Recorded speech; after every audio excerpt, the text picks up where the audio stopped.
On my 29th birthday, my parents walked into my apartment like guests who owned the place. Dad wore that smug half-smile that always came before bad news.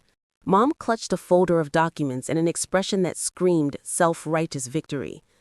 They didn't even say happy birthday. Instead, Dad placed the folder on my table and said, "Good news. We just secured your sister's business loan, thanks to you." I blinked. "What?" He grinned wider. "We withdrew your savings, $2.6 million. You should be proud. Your money secured your sister's future." Mom added almost sweetly, "You would have wasted it anyway." You never understood family priorities. I didn't yell, didn't cry. I just stared at them. Two people who had raised manipulation into an art form. My name is Ava Monroe. I'm 29. And that morning, I learned that blood may be thicker than water, but greed is thicker than both.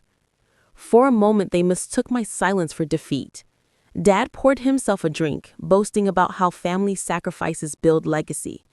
Mom talked about how money can come back, but reputation can't. I just smiled, because what they took wasn't my real savings. It was a decoy account I'd created 3 years ago. Same bank, same pattern, different destination. The funds they'd stolen were traceable, pre-flagged, and perfectly legal bait. And the moment they touched it, they'd stepped right into the audit net. I stood, poured myself a glass of wine, and said, "Happy birthday to me." They laughed, thinking I'd finally lost it, but inside, I was already counting down. Because in exactly 72 hours, the bank and the IRS would both be calling them, and this time, I wouldn't lift a finger to help. 3 days later, the house of cards began to fall.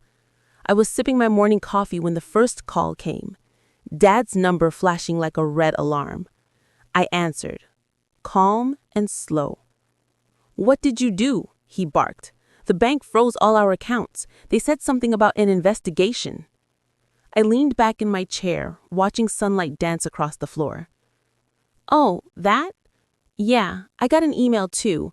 Some kind of fraud alert, right?" "Don't play dumb, Ava," he shouted. "They think we laundered money." I smiled to myself. Strange. Maybe they should ask who transferred it. Behind him, Mom's voice cracked through the line. "Ava, fix this now. You're ruining our reputation. Your sister's distraught."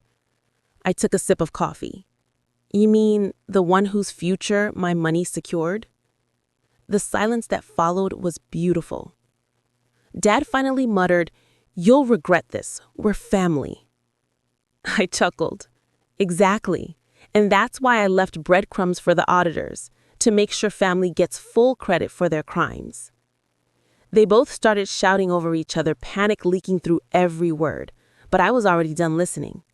I hung up, exhaled, and texted my lawyer. They accessed the flagged account. Time to proceed.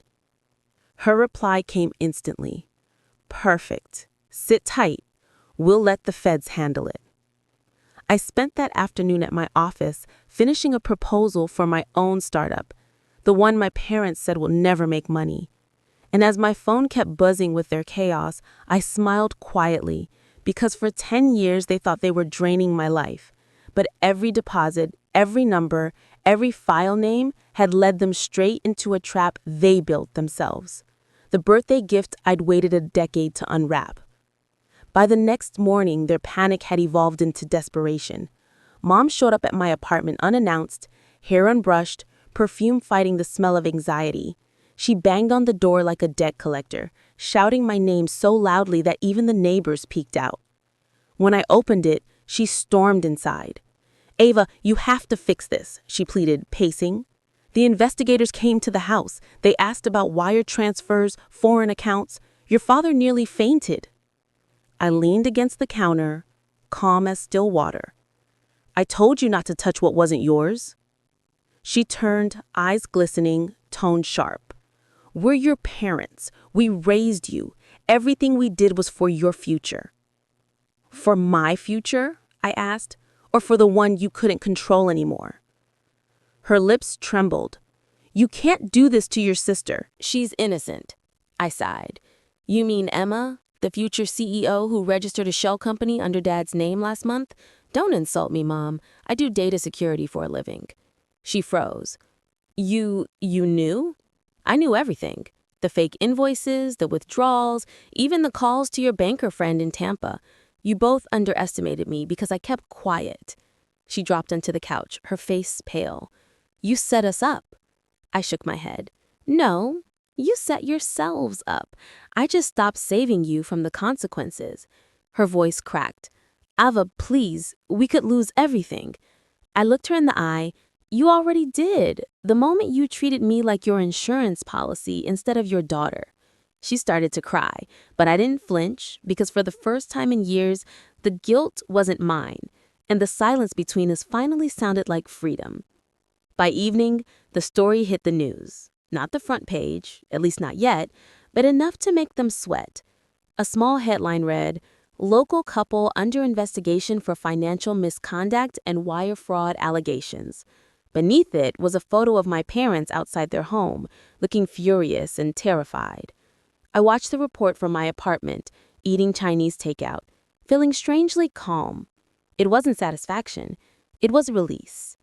10 years of manipulation finally collapsing under their own weight. My phone rang again. This time it was my sister, Emma. Her voice cracked before she even said hello. "Ava, what did you do? Mom's a mess, Dad's talking to lawyers, you have to help us." "I already did," I said softly. I told the truth. "You could have just talked to us," she cried. "Like the way you talked to me when you stole my savings with them?" I asked. She fell silent. "You knew, Emma. Don't pretend you didn't. You signed the transfer authorization." Her breathing quickened. "They said you'd never notice." I noticed. I always notice. I just waited until the lesson would cost enough to matter. I heard her start to cry. For a second, my chest ached. Not for her innocence, but for how far from it she'd fallen trying to please them. "Please," she whispered, "what happens now?" I glanced at the TV where the reporter mentioned pending audits and potential indictments. "Now," I said, "you all live with what you built, just like I did." She hung up. I finished my food, closed my laptop, and stared out at the skyline. For years, I'd worked in shadows, cleaning up their chaos. Now I was done cleaning. Now they could drown in their own mess and call it family. 2 days later, Dad finally called from a blocked number. His voice sounded as if he'd aged 10 years overnight. "Ava, listen, we need to talk in private. They froze our assets, everything, the cars, the accounts, even the house is under review." I leaned against the window and watched the city lights glow, like tiny confessions. "I told you not to touch what wasn't yours, Dad." His breath shuddered. "They say you triggered this. You flagged the account yourself." "Technically, the AI fraud detection system I built for my company did it. I just fed it the right data." There was silence. Then a low laugh that sounded half admiration, half defeat. "You really set us up, didn't you?" "I didn't set you up. I set myself free." He hung up without another word. That night, I sat on my balcony as a summer storm rolled in. Thunder rumbled like justice arriving late but loud. My phone buzzed again, this time a text from my sister Emma. "They lost everything. Mom blames you. Dad barely speaks. Are you happy now?" I stared at the screen, then typed back, "No, just at peace." I deleted her number after sending it. When the storm finally broke, I felt it.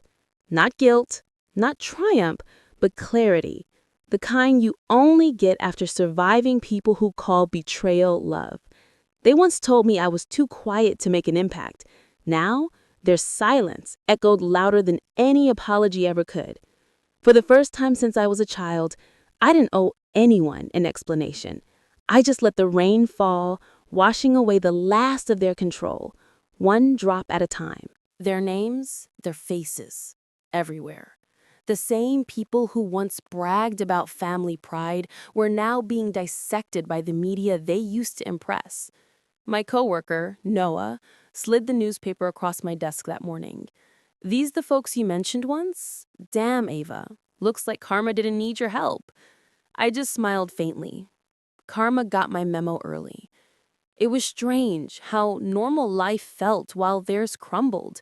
I still made my morning coffee, logged into meetings, reviewed contracts for my company's next $3.2 million deal.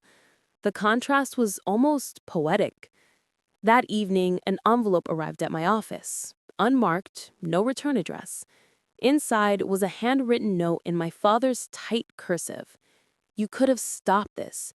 You were supposed to be better than revenge.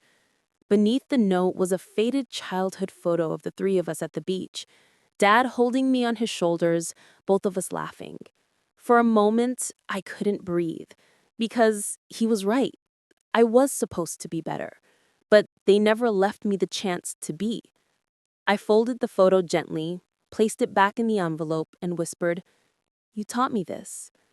That night, I walked through the city, its neon lights reflecting off puddles like fragments of old memories. For the first time, I didn't feel haunted by them. I wasn't the daughter they broke anymore. I was the woman they built by accident. Resilient, strategic, unstoppable. And as I crossed the bridge toward home, I realized something. I hadn't destroyed my family. I'd simply removed the rot so I could finally grow. Months passed. Their trial became local gossip, and whispers of their fall spread like wildfire. Colleagues, old neighbors, even distant relatives who once worshipped them started reaching out to me, the daughter they had dismissed as too emotional, too naive. Funny how success changes the definition of family. I stayed quiet through it all. No interviews, no statements, just focus. My company grew faster than ever. 2 new contracts, a national award, and a growing team that respected me not because of where I came from, but because of what I'd built. One afternoon, my assistant poked her head in. "There's someone waiting for you in the lobby. Says she's your sister." I froze. Emma. When I walked out, she stood there, thinner, paler, clutching a cheap purse and a hollow apology in her eyes. "Emma," I whispered, "I didn't know they'd go this far. I just wanted to fit in." I studied her face. The same girl who once laughed when Dad called me a failure, now she looked like the ghost of every bad choice they made. "Are they okay?" I asked quietly. "Mom's under house arrest. Dad's trying to negotiate plea terms." Then her eyes filled with tears. "I lost everything, Ava. Can you help me?" The question hung in the air, heavy with irony. I handed her a business card. Not mine, but one of my charities. "This program helps women start over. No strings, no family names. Apply there." She looked at it, trembling. "You won't even talk to me?" I smiled softly. "I just did." And as I walked back to my office, I didn't look back. Some doors stay closed for peace, not punishment. A year later, the past no longer haunted me. It has simply faded. The trial ended with quiet sentences and louder lessons. My parents lost everything, but the world moved on, as it always does. So did I. On the anniversary of it all, I drove to the coast, the same beach from that photo Dad once sent me. The air smelled of salt and forgiveness. I stood where I'd once sat on his shoulders, waves lapping at my feet. In my hand, I held that same picture, now sun-bleached and soft at the edges. "I forgive you," I whispered, though I knew they'd never hear it. Maybe forgiveness wasn't for them. Maybe it was for me. When I got back home, a package waited on my doorstep. No return address again. Inside was a simple note in my sister's handwriting. "Thank you. The charity approved me. I'm rebuilding." For the first time in years, I smiled without bitterness. I placed the note beside my desk under a frame that read, "Legacy isn't what you inherit. It's what you build." The sun dipped beyond the skyline as my phone buzzed. A national publication requesting an interview. "We'd love to feature your story, from estrangement to empowerment." I stared at it for a long moment, then typed my reply. "Only if we talk about rebuilding, not revenge." Because the truth was simple. Revenge was never the ending. It was just the mirror that made me see who I'd become. And as I turned off the lights that night, I realized I didn't need closure.